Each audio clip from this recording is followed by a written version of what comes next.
ऐसा और कैसे बनाए जिसे सुनकर कोई इग्नोर ना कर पाए। आज मैं तुम्हें बताने वाला हूँ। अगर तुम चाहते हो कि तुम्हारी सेल्फ प्रेजेंस इतनी स्ट्रांग हो कि कोई तुम्हें देखते ही रिस्पेक्ट करे, तुम्हारी बातों को सीरियस ले ले और तुम्हें देखते ही तुम्हारी रिस्पेक्ट करे, तुम्हारी बातों को इग्नोर करना उसके लिए इम्पॉसिबल बन जाए, तो आज मैं तुम्हें बताने वाला हूँ। सिर्फ सुनना ही मत, आज मैं तुम्हें कुछ ऐसी बातें बताने वाला हूँ जो सुन के तुम्हारी जिंदगी बदल जाने वाली है। तुम्हारी एंट्री ही लोगों के माइंड में एक इम्पैक्ट क्रिएट करेगी। तुम चलोगे तो कॉन्फिडेंस दिखेगा, तुम बोलोगे तो वेट होगा, तुम चुप रहोगे तो वही भी तुम्हारी रिस्पेक्ट और वैल्यू रहेगी।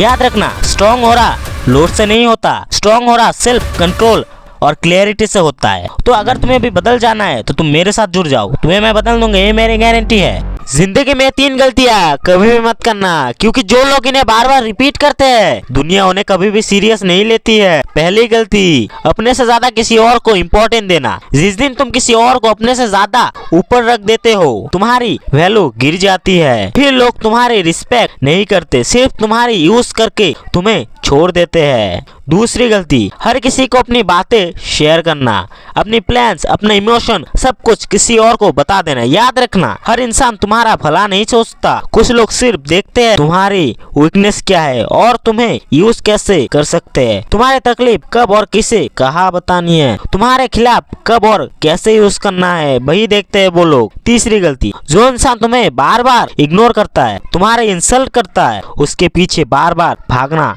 बंद कर दो। ऐसा इंसान तुम्हें कभी भी रिस्पेक्ट नहीं देगा, चाहे तुम कितना भी सैक्रिफाइस कर लो। याद रखना, अगर तुम एक पावरफुल पर्सनालिटी बनाना चाहते हो तो खुद को प्रायोरिटी देना सीख लो, वैल्यू देना समझो, और जो तुम्हारी रिस्पेक्ट नहीं करता उसके लिए खुद को चीप मत करो। और अगर तुम्हें स्ट्रॉन्ग और पावरफुल इंसान बनना है तो तुम मेरे साथ जुड़ जाओ। ये 3 गलतियां करना अभी से बंद कर दो, वरना लोग तुम्हें पूछेंगे तक नहीं। नंबर 1, अपने से ज्यादा किसी और को वैल्यू देने की कोई जरूरत नहीं है, क्योंकि जब तुम खुद से ज्यादा किसी और को वैल्यू देते हो तुम उस इंसान के नजर में हल्के बन जाते हो। नंबर 2, लोगों से हमेशा अपने असली इरादे छुपा कर रखो। कहो कुछ और करो कुछ, अपने आप को ऐसा बनाओ कि लोग तुम्हारी अगली मूव समझ ही ना पाए। एक्सपेक्ट कुछ और कर रहे हो और रिजल्ट कुछ और आए। नंबर 3, उस इंसान के पीछे कभी मत जाना जो इंसान को तुम्हारी कोई कदर ही नहीं है, क्योंकि उसके लिए तुम एक कुत्ते जैसे होते हो। जैसे वो कभी कभी पार्ले जी बिस्कुट देता है जिससे तुम वापस आ जाओ। अगर ऐसे ही तुम्हें बदल जाना है ना, क्या पता मैं फिर से तुम्हारे फीड में आऊं या ना आऊं, तो मेरे वीडियो को सेव करके मेरे साथ जुड़ जाओ।